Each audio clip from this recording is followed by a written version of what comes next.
The Rape of the Lock, Canto 3 by Alexander Pope. Structure, Summary, Analysis. Hello and welcome to the Discourse. The first two parts of The Rape of the Lock were published in May 1712, and then 2 years later Alexander Pope republished The Rape of the Lock as a 5-canto version with 794 lines in total. A canto is defined as a major division of an epic. Pope wrote The Rape of the Lock as a mock epic, and hence his long narrative poem was written in heroic couplets. Canto 3 contains 178 lines, most of which are written in iambic pentameter.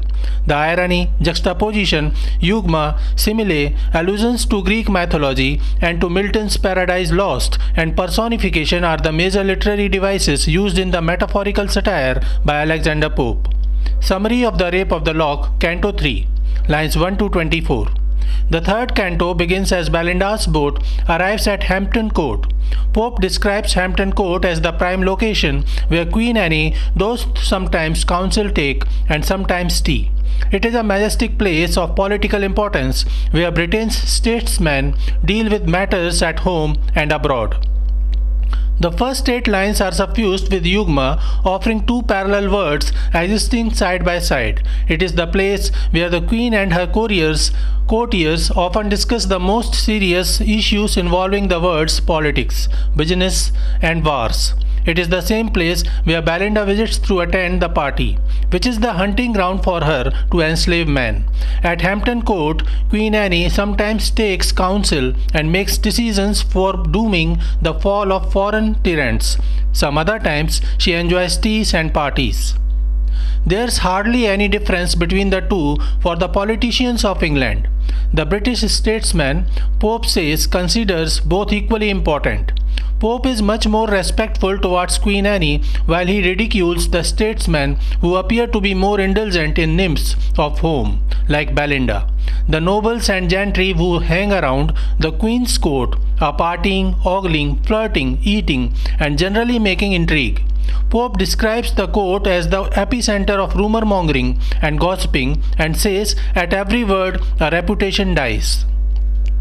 Belinda is part of this gentry. While all this is going on at the Hampton Court, the governmental functions at the court continue, somewhat hurriedly, as they are about to halt for lunch. The hungry judges quickly sign sentences, and people condemned to death are hanged at the gallows so their jurors can eat sooner. This is a place of corruption.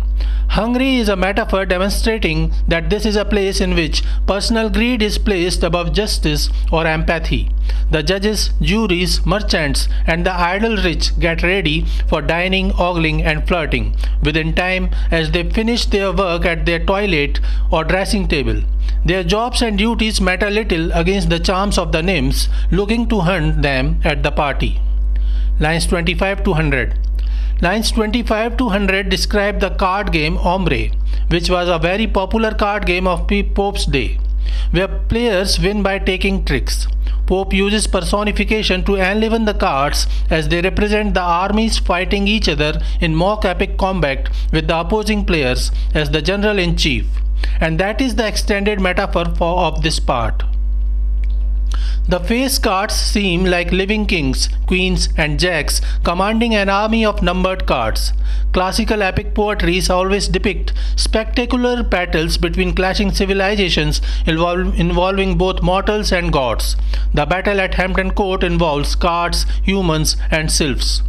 As the velvet plain is prepared for the battle of cards, Belinda feels confident and believes she is invincible, and swells her breast with conquests yet to come. Ariel and his minion sylphs take their place on each of the important cards to help Belinda win all games. These sylphs used to be coquettes like Belinda, who loved Ombre when they were alive.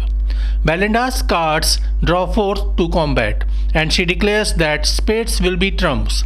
She continues to win initial games. Her first conqueror is Spadillo. He led off 2 captive trumps and swept the board. Her second card is Manilo, which again makes a big win. But her third card, Basto, struggles yet wins. She then sends the king of spades to the battleground and makes a huge win. The Baron, with the blessings of love, is the strong opponent. Despite the anxious help of sylphs, Belinda faces struggles against the opponent general. The Baron's queen of spades beats her king of clubs, and then he plays his high diamond cards, which proves to be a brilliant move that pierced battalions his disunited fall. Belinda loses her queen of hearts to his knave of spades, and she fears she is about to lose. But when he plays his ace, Belinda surprises him and plays the king of hearts and wins again.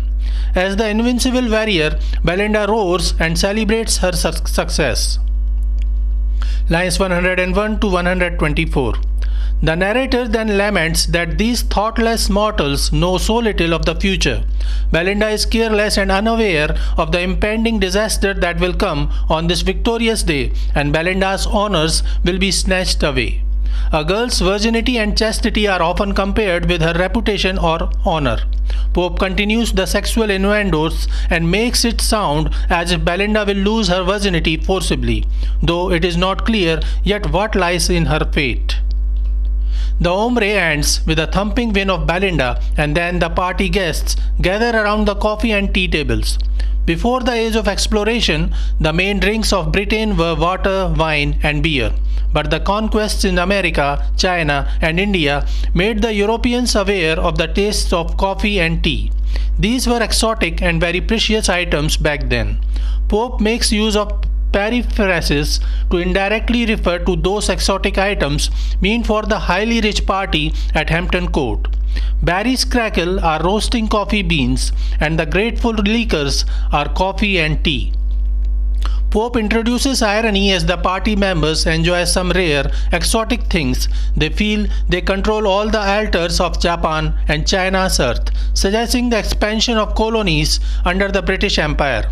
Pope continues to use Zeugma or parallel construction while mentioning the really important things along with the ridiculousness of the party at Hampton Court. Coffee, which makes the politician wise and see through all things with his half-shut eyes, suggests the British trade that was blooming. The same coffee reminds the Baron of his real intentions. He is here to add another trophy to his huge collection. All he could see now is the radiant glittering locks of Belinda. He starts thinking of a plan to act and achieve his most precious desire. The narrator fears that the Baron may meet the fate of Scylla, the daughter of Nisus. It is an allusion to the 8th book of Ovid's Metamorphoses, which tells the story of King Nisus, who had purple hair that made him invincible. His daughter Scylla fell in love with a rival king. She couldn't marry her lover until her father is defeated in the war. So Scylla decided to cut her father's purple hair so that her lover may defeat him. This treachery against her own father disgusted her lover, and he decided to leave her. The gods then punished her by turning her into a seagull. Lines 125 to 146.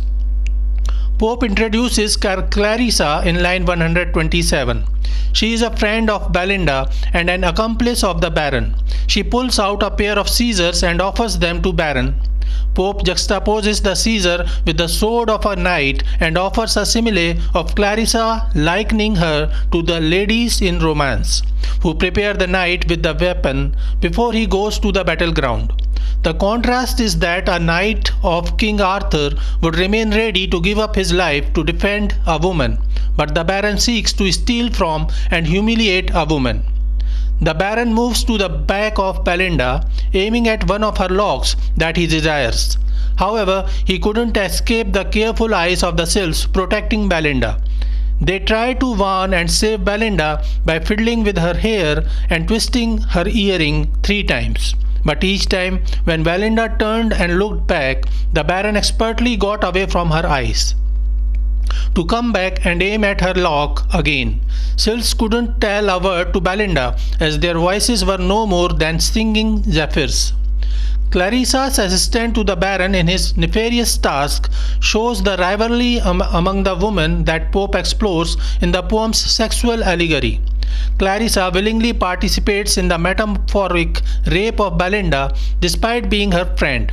Pope satirizes the women folk by mentioning that rather than a sisterhood united against the male sexual advances, women seek to undermine each other in the competition to find a suitable husband. The metaphoric rape of Belinda will ascertain her loss of reputation and honor. Her sexual fall would remove her from the marriage market, ensuring less competition for rich and titled young men such as the Baron. Hampton Court is a place of rumor mongering and gossiping where at every word a reputation dies. Thus, Belinda doesn't need to compromise her virtue to lose her honor. A blatant attack on her reputation will be enough to make her fall forever, and that is what Clarissa wishes. And why these women are unkind and unsympathetic towards each other? It is a further criticism of British society with a sexual double standard in which a woman must attract a husband without compromising her virtue. Meanwhile, Ariel is adamant to protect Belinda against all possible dangers, and thus he decides to go to her mind and warn her again. As he accesses Belinda's inner thoughts, but to his shock finds an earthly lover lurking there. As he observes, he sighs and resigns, leaving Belinda to her fate. She is no more the invincible nymph. Ariel observes that Belinda has already accepted defeat against that man. She either deserves or wishes to be violated by that earthly lover, who happens to be the Baron. Lines 147 to 174. While Ariel has resigned and accepted his defeat and fall of his coquette, the other sylphs are still attentive to their posts for protecting Belinda. As the Baron attempts the fourth time, a sylph comes forward to protect Belinda and faces the Caesar. The sylph is immediately cut into two pieces and he fails to protect the lock of Belinda that the Baron cuts down in the fourth attempt. The sylph immediately recovers as airy substance soon unites again. The final attempt by the sylph to protect Belinda's lock is again an allusion to the book 6 of the Paradise Lost by Milton, depicting the battle of the archangels against Satan. Pope contrasts the incredibly high-stakes battle and the relatively low-stakes hair-snipping, satirizing the triviality of Hampton Court. Belinda's loss is irreparable. It's not just here, her reputation and her honor has been attacked and downtrodden. She cries out in horror while the Baron shouts his victory song. Belinda's cries could tremble the heavens. She cries so loud as women cry when their husbands dies or their lapdogs. The Baron continues to exalt his victory and claims that his reputation for raping the lock of Belinda will remain forever, or at least till the people will read The New Atlantis, a political satire by Delariver Manley that was published in 1709. In The New Atlantis, a parallel is drawn between the exploitation of females and the political deception of the public. Pope aptly mentions it as his mock epic as the Baron exploits Belinda the frail. As Belinda cries inconsolably, the narrator offers consolation by mentioning steel as the apostrophe. The weapons made of steel became the reason for the fall of the Troy. The Baron also used a weapon made of steel. If steel could steal weapons, if the steel weapons bring down the city of Troy, how could Belinda possibly have protected her lock of hair from it?